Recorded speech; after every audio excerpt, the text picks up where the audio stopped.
coaster ride, but I think if you've managed to look outside the box and like deep dive into your own other talents, we would have been able to make it through. But yeah, it was amazing when they said level 3 we could work and not level 1. The lifesaver.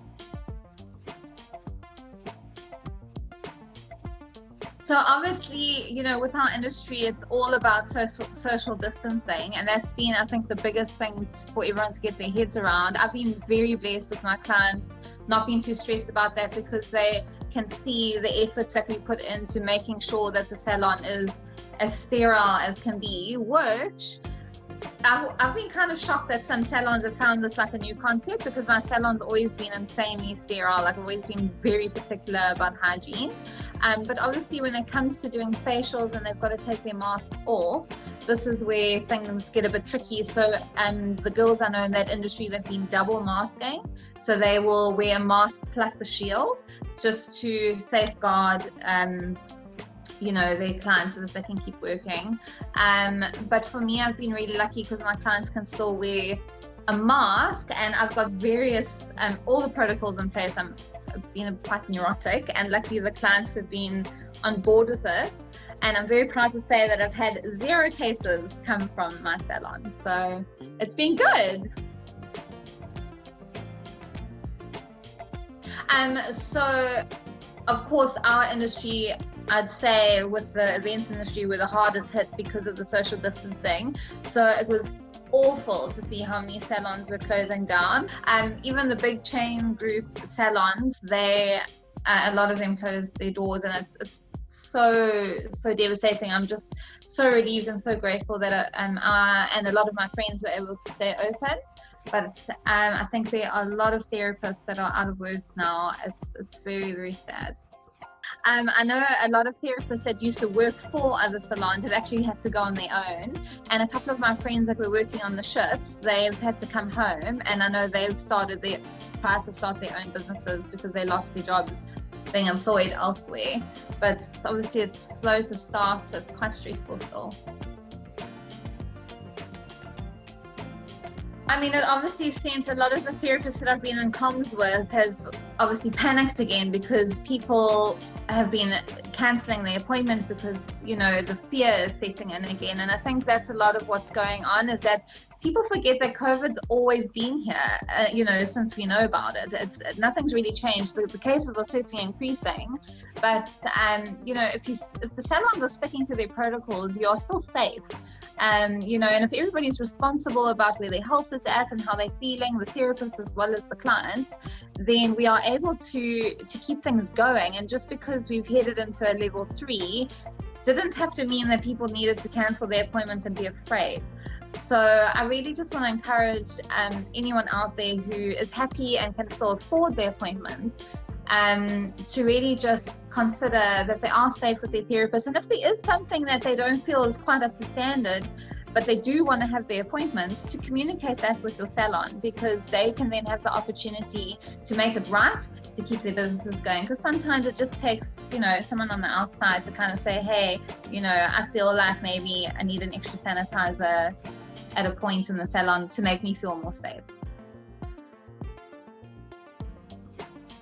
Oh no. No one cares about us. We don't contribute enough to the tax. Oh no, we are very forgotten about. I haven't heard one person that has substantially benefited from anything.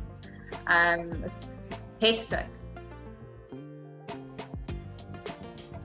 I'm really excited personally for myself. I'm launching an online store where I'll be selling, I've started a cosmetic business, and I'll be launching an online store selling lash extensions, lash strips for ladies to use at home on their own. I'm really excited about it, and I'm having great feedback with it. But again, it's just boiling down to keeping those relationships really tight with my clients. And I really hope that all the salons have taken that on board, you know, like they just need to have a new strategy on how to communicate better with their clients, to keep things moving and get people to rebook and keep people at ease with being in a salon environment. I'm really excited about us getting back into it. My diary is as full as it was in January 2020, which is such a blessing, and I'm so grateful. And I think it's all just boiled down to being really good about my communication with my clients. But I definitely think that if the salons do things right in that avenue, there's no doubt that they can keep those diaries full. It's just about having an open and honest relationship with your clients. And I think a lot of it has made people realize how we earn our money, and people are sort of respecting that if we're not working, we're not earning. And that's a lot of like single moms and all that kind of thing are in our industry, and they want to support us. People want to support small businesses. So if you are being clever with your marketing and marketing your salon with a small business, like, you know, support local, people are going to buy into that. And there's no reason why just based on that kind of avenue you can't keep the diaries full. So definitely what I'm hearing word on the street is that there are a lot of therapists that are unemployed at the moment. It's really sad to hear about the statistics, to see another post on social media that another salon is closed.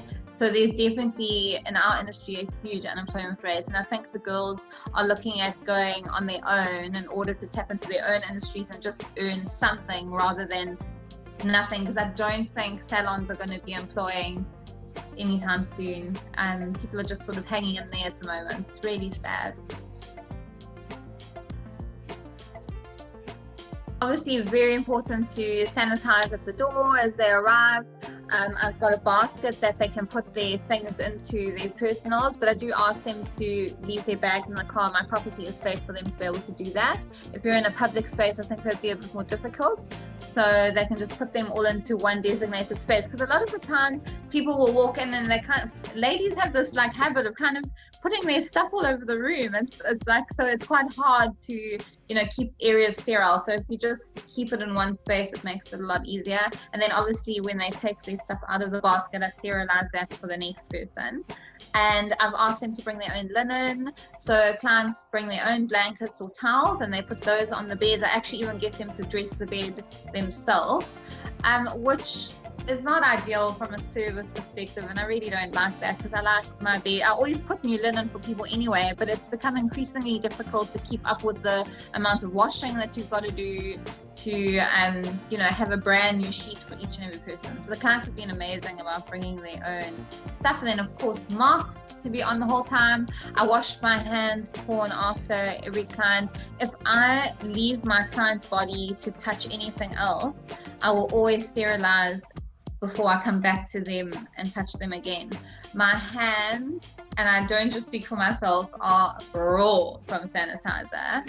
I've luckily had a chance to heal over the holidays, but it was actually quite bad just before Christmas. Like it was actually felt like a bit of a crocodile. So it's been quite hectic in that regard with how much sterilizing I've been doing. And of course, just where disposables we can use, we use them, you know. So, and I also don't talk to my clients during their appointments, which is hectically hard. But obviously I just don't want to have any kind of communication, because that just opens up for molecules to go into the air. So we just keep it quiet.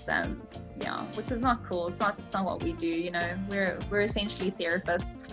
So it's hard for our clients to not talk to us.